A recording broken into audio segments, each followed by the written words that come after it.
Welcome to our Maha Periyava களஞ்சியம் channel. இன்றைக்கி நம்ம பார்க்க போகிறது தெய்வத்தின் குரல் 4ஆம் பாகம் 6ஆம் அத்தியாயம் போர் தீர்ந்து அமைதி காண. அதில் பிரேயஸ் ஸ்ரேயஸ், இஷ்டத்தை தருவது ஒன்றாகவும் நல்லதை செய்வது வேறொன்றாயும் இருக்கின்றன. முறையே பிரேயஸ் ஸ்ரேயஸ் என்று இவற்றை உபனிஷத்தில் சொல்லியிருக்கிறது.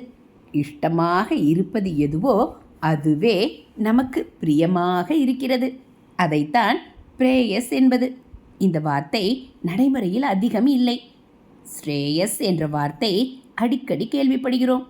உசந்த நன்மைகள் உண்டாக வேண்டும் என்று ஆசீர்வாதம் செய்யும்போது எல்லா ஸ்ரேயஸும் உண்டாகட்டும் என்கிறோம். எது உண்மையில் ஒரு உயிருக்கு நல்லதை தருவதோ அதுவே ஸ்ரேயஸ். பிரியம் என்பதிலிருந்து பிரேயஸ், ஸ்ரீயம் என்பதிலிருந்து ஸ்ரேயஸ், ஸ்ரீ என்பதிலிருந்து ஸ்ரீயம். ஸ்ரீ என்றால் லக்ஷ்மி, செல்வத்தின் தேவதை, மங்கள தேவதை என்பது எல்லோருக்கும் தெரியும். ஆத்மாவுக்கு நல்லது செய்கிறவைதான் நிஜமான செல்வமும் மங்களமும் நித்திய ஸ்ரீயும். இப்போது ஸ்ரீ வேண்டாம், திருதான் வேண்டும் என்கிறார்கள். தப்பான பாஷாபிமானத்திலே அப்படி சொல்கிறார்கள். சில சப்தங்களுக்கே நல்லது செய்யும் சக்தி உண்டு, அதாவது ஸ்ரேயஸ் உண்டு. ராமநாமாவை ஜகத் பிரதம மங்களம் என்று காளிதாசன் கொண்டாடுகிறான். ரா ம என்கிற சப்தம் அவ்வளவு ஸ்ரேயஸ்கரமானது. ராம ஜபம் பண்ண மாட்டேன், ராமவை தமிழ்படுத்தி இன்பமானவன் இன்பமானவன் என்றுதான் ஜபம் பண்ணுவேன் என்றால் மந்திர சப்த சக்தி இதிலே வருமா? சிவ சப்தமும் அப்படித்தான். அதற்கும் மங்களம் என்றே அர்த்தம். அந்த சப்தமே மங்களத்தை உண்டாக்கக்கூடியது. அகங்காரம் பிடித்த தக்ஷன் சிவ சப்தத்தை துவேசித்தான். நீ மங்களமான சிவனை துவேசிக்கிறாய் என்றால் சிவ இதரன் ஆகிறாய்.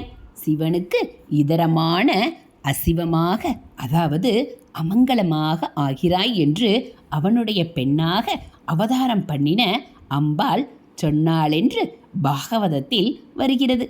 இப்போது இங்கே மங்களமான ஸ்ரீ சில பேருக்கு பிடிக்காததாக இருக்கிறது. இது இருக்கட்டும். ஸ்ரேயஸை விட்டு பிரேயஸை பிடித்துக் கொள்கிறோம். இஷ்டம் என்று ஒன்றில் போய் விழுகிறோம். அப்புறம் அதனால் கஷ்டம் என்று தெரிகிறது. அந்த நிலையில் இஷ்டப்பட முடியாத ஒன்றுதான் கசப்பு மருந்து. லங்கனம், பற்றினி போன்ற ஒன்றுதான் கஷ்டத்தை போக்கி நல்லதை செய்ய முடியும் என்று தெரிகிறது.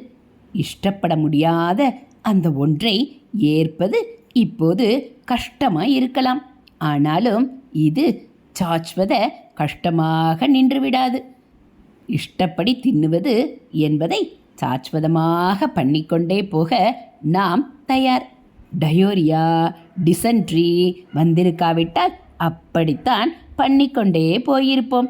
ஆனால் இஷ்டம் இப்போது இந்த கஷ்டத்தில் கொண்டு விட்டு விட்டது. இப்போது மருந்து சாப்பிடுவதும் லங்கனம் இருப்பதும் இஷ்டப்பட்டு செய்யக்கூடியவை அல்ல. அவை கஷ்டமாகத்தான் இருக்கின்றன. இருந்தாலும் மருந்தும் லங்கனமும் சாஸ்வதமாய் நிலைத்து விடுகிறவை அல்லவே. அதனால் மருந்து சாப்பிடுகிறோம், பட்டினி கிடக்கிறோம், பத்தியமாக சாப்பிடுகிறோம், உடம்பு சரியாக போகிறது. அப்புறம் முன்மாதிரியே மறுபடி இஷ்டப்படி தின்றால் உடம்புக்கு வரத்தான் வரும் என்று ஜாக்கிரதையாய் இருக்கிறோம். கண்டபடி தின்னாமல் கட்டுப்படுத்தி கொள்கிறோம். நாம் இப்படி செய்கிறோமோ இல்லையோ, புத்திசாலிகளாக இருந்தால் இப்படித்தான் செய்ய வேண்டும். ஹரஹர சங்கர ஜெய ஜெய சங்கர, ஹரஹர சங்கர ஜெய ஜெய சங்கர. மகா பெரியவாச்சரணம். இதுபோல் தெய்வத்தின் குரல் பகுதிகளை நீங்கள் தினந்தோறும் கேட்கணும் அப்படின்னா மறக்காமல் நம்ம சேனலை சப்ஸ்கிரைப் பண்ணுங்கள். கூடவே பெல்லைக்கானையும் கிளிக் பண்ணி ஆளுங்கிற பட்டனையும் அழுத்திடுங்க. அப்போ நம்ம போடக்கூடிய வீடியோக்கள் உங்களுக்கு உடனே நோட்டிஃபிகேஷனாக வந்துடும்.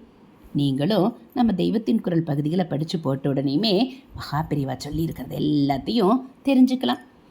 அது மட்டும் இல்லாமல் நம்ம சேனலோட பிளேலிஸ்ட்டில் போய் பார்த்தீங்க அப்படின்னா ஆன்மீக கதைகள், மகாபெரிவா மகிமை, தெய்வத்தின் குரல் பகுதிகள் 1, 2, 3 எல்லாம் இருக்குது.